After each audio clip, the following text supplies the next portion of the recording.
Today we are in Edinburgh, a city showcasing its passion for art and culture with some breathtaking statues and memorials. Strange then that the statue with arguably the greatest influence and cultural reach is also Edinburgh's smallest listed structure. Greyfriars Bobby, this little dog is visited by 60,000 people per annum.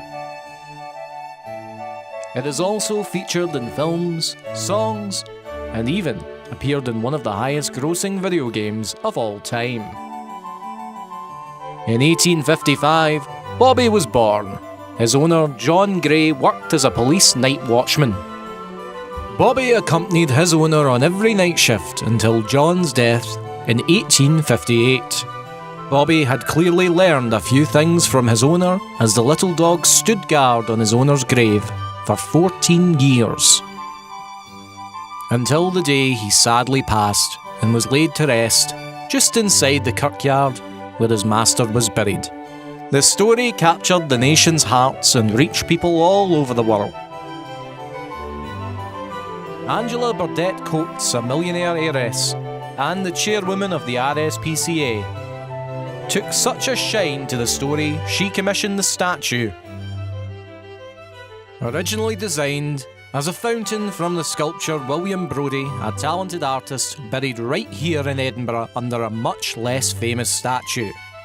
150 years on, what do the people of Edinburgh think? My childhood dog was called Bobby, after Greyfriars Bobby. We had a children's book about Greyfriars Bobby when I was young, so I wanted to come and see the statue today to see the namesake. I think I do believe in the story primarily because I have had dogs in the past and I do know they're super loyal, and if you feed them well, if you take care of them, they can be really great friends. I love dogs and they're always a major part, but I think for me I find it more indicative of sort of the spirit of the people of Edinburgh. So one of the first things my wife and I did when we moved up here was came here to Greyfriars Kirkyard to actually experience the story, and that was the first time. And obviously you see the grave of John Gray, old jock.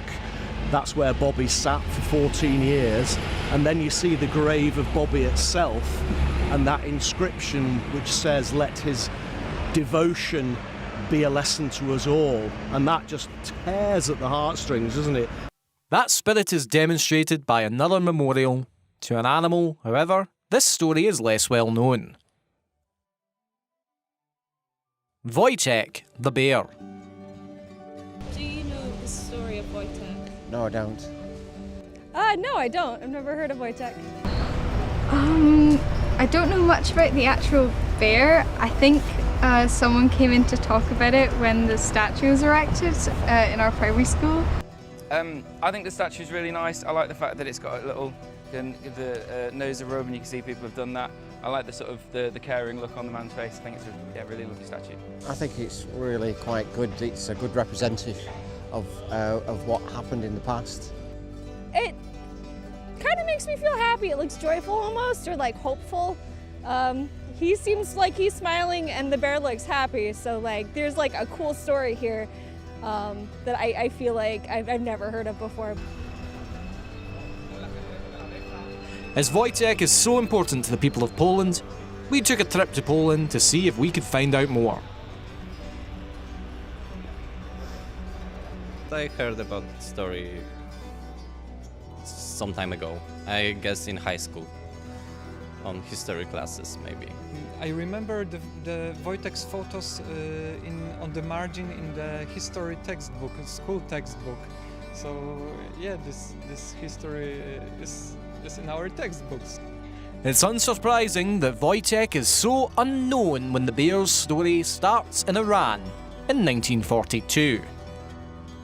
When a young cub was found by an Iranian boy in Hamadan. The cub caught the attention of Irina Boykowitz, who was the great niece of a Polish general by the name of Bolesław Wieniawski. Irina became so taken with the bear she prompted Lieutenant Anatik Torwicki to buy the young bear before he was donated to the 2nd Transport Company, which later came to be named the 22nd Artillery Supply Company. Wojtek became a beloved member of the army after his troop began to help the British 8th Army with the Italian campaign. Unfortunately, the British transport ship taking the soldiers would not allow pets or mascots. Being unable to part with their friend, Wojtek was listed into the army as a private and became a beloved soldier. A mascot in the Polish military, but a symbol of hope and a legend to the people. It is unsurprising this happened as Wojtek became a beloved member of the team, mimicking those around him and helping to carry ammunition. Through his efforts, Wojtek became a corporal in the army, and even became the emblem for the 22nd Artillery Supply Company. It appears whether people believe the story or not, the message behind it represents what is important.